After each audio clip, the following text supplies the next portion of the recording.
Hello and welcome to episode 2 of our Inner Work series. If you haven't seen episode 1, go ahead and go back, and we'll see you later whenever you watch this video. Before we get into it, this isn't therapy nor should it be used as any therapeutic facet. We already talked about how important it is to know yourself, to truly know yourself. So welcome to the first phase. This phase is called Identity Interrogation. If you remember in last video, we talked about the finding, knowing, grounding, and guiding method that we're going to use to better understand ourselves. This was a part of the first phase, the finding. So how do you find yourself? Knowing yourself so well that you're able to protect yourself, guide yourself in different directions. I already let y'all know this is going to be really interactive. You are all welcome here, and as you know, I am proud of you for just being here, so good job. Before we get into this, we must set the intention. Understand that before you make any mental shifts or behavioral shifts, it's really important that you set intentions.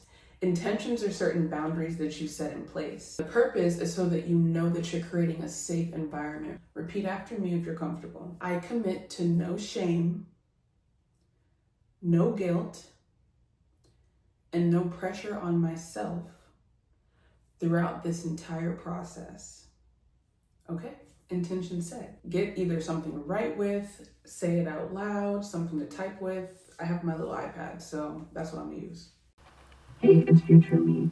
I've made a document for you to fill out for this episode. You can click the link in the bio to access it. And if you just want to sit back, relax, and take it in, feel free. I'm going to tell you a set of words to write down, and I need you to list them and leave space in between so you can write a couple sentences after, okay?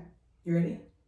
Culture, religion, education, career, emotional health, mental health, physical health and body image, media, which includes music, TV, art, and of course, social media, hobbies, family dynamic, general trauma, and other.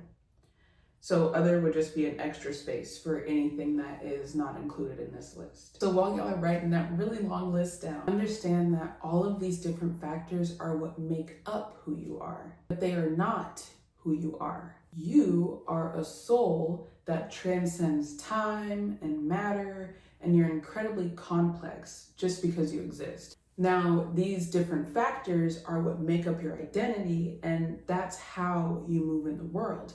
That's how people know you based off of your career, your family, your ethnicity, your race, your political stance, whatever it looks like. We know that this isn't therapy. We have the intention set, and we know why we're working with the different categories that we're working with. Let's get into it. All right, welcome to the identity interrogation. First question. I'm not gonna do this the whole time. I'm just kidding.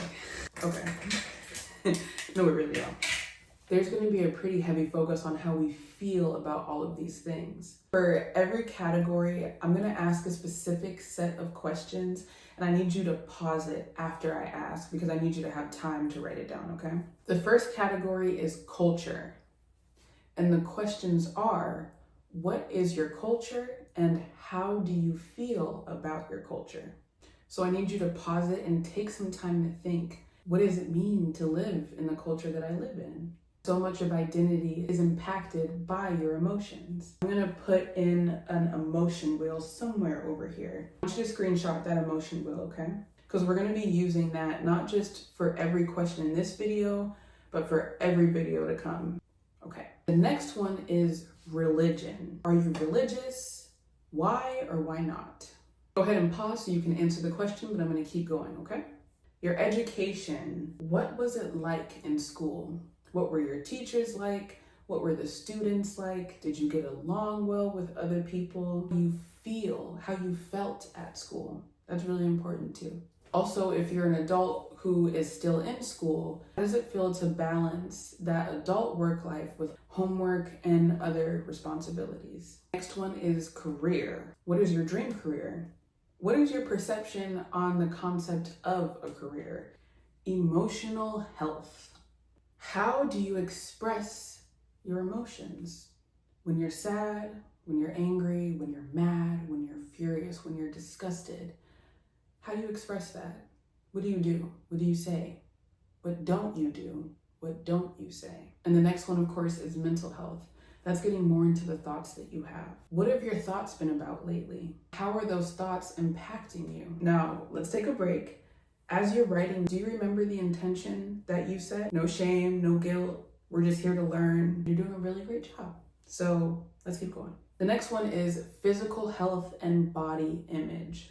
So how does it feel to live in your body? How does it feel emotionally? How does it feel physically? And I'm not talking about physicality because everyone has different abilities. What I'm talking about is how do you feel existing in this, what some people would call a meat sack? How do you feel in this body? What comes to mind when you think of your physical health? What comes to mind when you see or think about your body? When you look in the mirror, what do you think? How do you feel? And remember, no shame.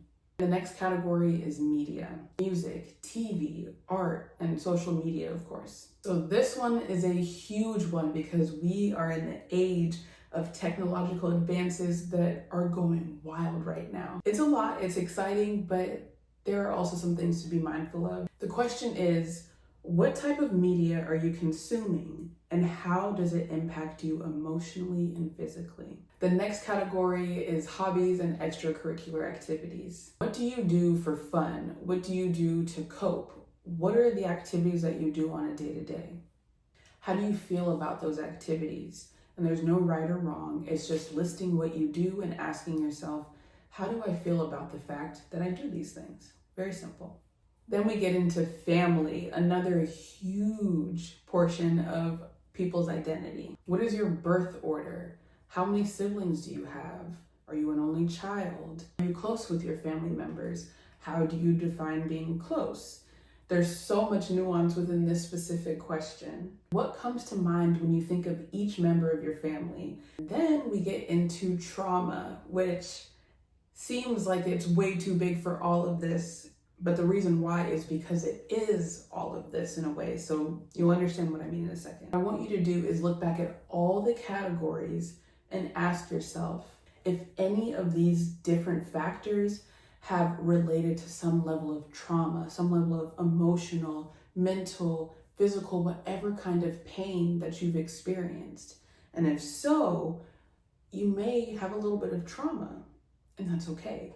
Because trauma can come from so many parts of our identity, being let down, being misunderstood, not being loved in the way that we deserve. We're gonna work on understanding your trauma so that it no longer controls you. The way we do that is by finding yourself and knowing what your triggers are. So now that we're done with the list, I have a couple questions. Even though I just asked you 1,000 questions. What was it like completing the list? Was it hard? Was it easy? Did you know all of these things already? Did you discover some things about yourself? And why do you think it was hard?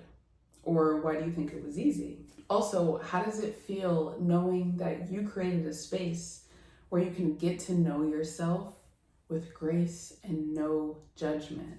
Every answer that you're looking for is literally within you. Your power comes in your knowledge of self. So keep working through this list. The way you're interested in different people and things, do the same thing with yourself. I already knew all of this about myself, and I already know what all of my triggers are. That's never been an issue. The issue for me is that I know what's going on, I know what I need to fix, but I can't put it into action. Like, I just can't do it. Okay, yes, I understand that. That's why there's multiple parts. So be patient. I will say though, in order to get into action, we have to do a whole lot of foundational work. So really though, like, be patient, please. Episode 3, we're gonna get into triggers. So after you read through that list, what within it kind of triggered you just a little bit? Like made you feel some type of way, kind of brought you back to a different place, reminded you of something or someone? Those are called triggers. Everyone has them. All it means is there are things that cause us, trigger us, to react in a certain way. In this episode, we covered the finding, identifying who you are. Now we're getting into the knowing, so the awareness. And that is the awareness of your triggers.